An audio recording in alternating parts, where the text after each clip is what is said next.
Wilson Morales from Black Women TV talking to Yvonne Orji regarding her new second HBO special. How are you? I'm good. How are you? Good to see you again. Good. So this is the second one. How did it come about? Like, did you get the buzz on the first one? They said we want to do it again.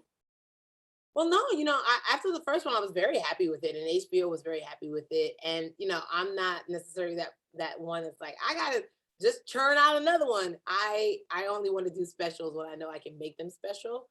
And in the pandemic, I like most of us, we were all taking in content from online and seeing just the creativity that existed with just new talent. And I was like, oh, I kind of want to do like a African and Living Color. That's what in my mind. That's what the second special was going to be. It was just going to be like sketches with African characters, and that's how I initially pitched it to HBO. And they were like, "Oh, that's different," because even like the special opens up with Afrobeat dancers, and I created my own theme song with Harmony Samuel. So it was just like, yeah, these are my fly girls. And then HBO was like, cool, cool, cool, cool. We love that. Also, where's the stand up? And I was like, oh, y'all still want that? And so I remember just like really trying to tap into like, all right, well, what did I experience since the last one that I would want to talk about for an hour? And I realized just like, like everybody else, I was going through my own caterpillar to butterfly metamorphosis. And that's this second special is more grown up. It's more introspective. Therapy is the through line. And it's just sharing very vulnerably what I experienced, what I went through, and finding some humor in that. I would think that as comedians, a lot of you have material because you're home. You talk to screenwriters and writers, and they're like, "Oh, I'm just writing. I'm just writing. I'm just writing." I think with comedians, it's like, okay, there's a lot of meat there, but now your challenge is how to put it together in an hour, and whittle it down to as far as, okay, how do we go from one skit to another skit to another skit? Was that a challenge? You've done this before, but was it a challenge now knowing you have a lot more material? Well, I've actually never done this before. The first special, those were all like unscripted. So it was basically just catching, my parents or catching people on the street, like man on the street style, and whatever happened, the humor was a surprise to us all. Versus now, it's like, oh no, there was a writer's room. Like these scripts had to be turned in. Some things I was like, this is not necessarily laugh out loud funny in this moment, but this is supposed to be introspective. This is supposed to have some humor, and then like the laughs come, so it was very much, that's why we're not calling them sketches, we're calling them vignettes, because everyone kind of has a different feel. So some are a little bit more introspective, some are like, okay, this is crazy, that's my family too. And so then we actually wrote the sketches, shot the sketches before we shot the special. So we had the sketches written, and then I went on tour. And so the challenge was really like, all right, how do we make these not feel so disjointed? How do we make them feel seamlessly? Like the vignettes have to flow in to the stand up and vice versa. And so, because I don't want it to feel like that was crazy. Why the hell, how this one of these is not like the other, and it doesn't match.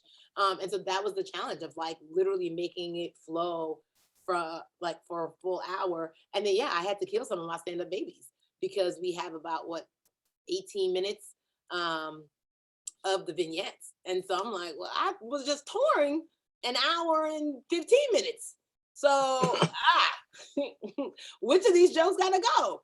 And so, there were some jokes that I was like, all right, well, I know that this is just gonna be a tour bit, but I'm prepared to let it go. And then there are others that I'm like, I don't want to let it go. Like, how do we figure this out? I think, if you're a male, you have to be careful how you say female jokes. If you're a female, now you have male jokes. You have those included in there. I always think that, like, is that it? Are there certain parts of being a comedian that you won't go into because it's been done and talked about, and it's like, okay, we're just gonna get her version of these jokes?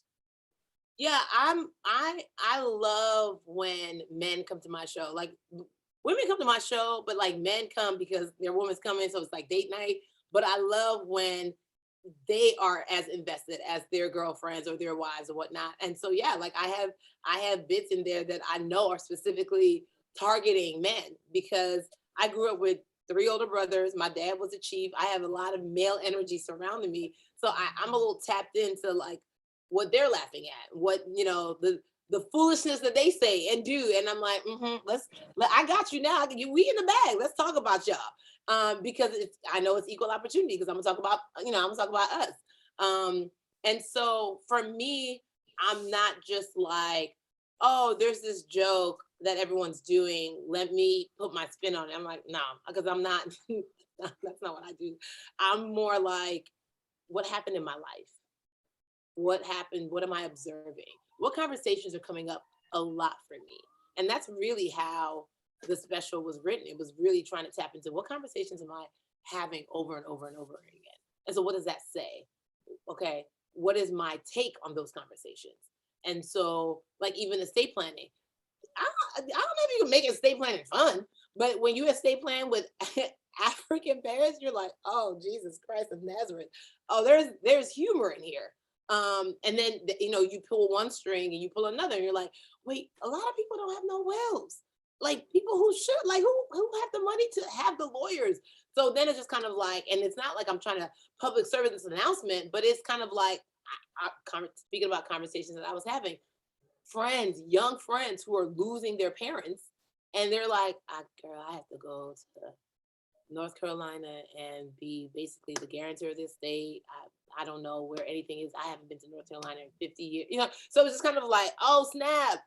I don't want to look forward to this. No. So hey, daddy, we're gonna have to sit you down. Where is it in writing? And who has a copy of it? So that's where the comedy comes from. I just got back from Toronto. I saw The Blackening. Mm. It's a good to see. It's rare to see so many comedians in one film and make it work, especially so many Black comedians. We don't get those anymore. It's a matter of like, I'm sure people are like, is it going to make money? Are people going to see it? Stuff like that. You've got that movie. We don't know when it's going to come out. You got this special, it's coming out in October. What does it take for you to say yes to projects you take? Whether it be like, is the timing right for this special to come on? Can I do this movie? What goes into saying yes? Yeah, for me, it takes a lot to say yes to some stuff because I'm like, especially after Insecure, I'm like, I'm Gucci, guys. I'm good. Like I will wait for the next best thing, right? So the special, like I said, the special it started off like I want to put people I know that are good on. That was really the inception. I was like, the first one was great. Now I want to like bring new people along. And so that was that. For like something like The Blackening, I'm in it for just a short amount of time. So it was like, Tim Story's, cool peoples and a great director. And I thought the concept, I really enjoyed the short that was on Comedy Central a couple years ago. And I was just like, oh, I love how funny that was. And so I was like, oh, I think it's interesting that they're making this into a feature because then it is like, so if the Black people die, but everybody's Black, who lives? And so that was just a great kind of entryway in for me. And I'm only in it for just if you blink, you might miss me. Let's not give it away. Okay, well you can edit this out. I'm only in it for not a long time. So I actually you've seen I haven't seen the finished cut. So I'm curious to see how it turned out. But the part that I was in, I thought was really nice. Yeah. So then you have these true stand-up. I always wonder, like after the first one, and now that you've got a second one, and now that people have seen at least an hour's worth of you being you, does that lead to other positions, bigger roles, whatever, because they see you? Obviously, everybody's always gonna say this is different from Molly, but now we get to see you with different ranges and being funny. Did the first one parlay into anything else besides the second one? Yeah, so yeah, you're going to say the first one's different than Molly, and I'm going to say the second one's different than the first one. Because it's not the same. I'm a whole me now. I was a version of me when I did that, and that was great, and it was fun, and I loved doing it. But I just have different things to say now. And so the first one, I think it opened people's eyes to see me in a different way, which is so interesting to me because I'm like, I started off doing comedy, but people didn't know that because they were only introduced to me as Molly. And so I loved the first one because it was like I was coming in as like the comedy underdog. And then people were like, that girl, she's funny. I'm like, I've been like, do y'all think? People don't know. It takes, like we say, it takes forever. I saw an article. I won't call them out. They called you an up and comer. I was like, what? Really? But you never know. People, everything's new. They discover you. It's great because it's a whole new audience. At the end of the day, obviously you have the special people going to see it. What's next after this? Man, hopefully a vacation. I'm tired. Like I said in the special, I'm not trying to be a strong Black woman. I'm exhausted. So hopefully a break, a vacation. But I mean, project wise, I'm developing a couple IPs. I got some books that I want to turn into some TV shows. I just directed my first short with Paul Feig's company, Powder Keg. So we're in post for that. And yeah, I'm off to shoot another movie in about less than a week, 6 days. So yeah, we out here thriving, baby. You know what I'm saying? We thriving. As people like to say, she's popping, she's working. That's all we want to know because we're here to support. Yvonne, it's been great to talk to you. Obviously, at some point, I'll see you. We can catch up. But, Yes. Until then, I'll tell everybody you got a special coming up October 1st. Congratulations. Thank you. Thank you so much, Wilson. I always appreciate the support. Bye.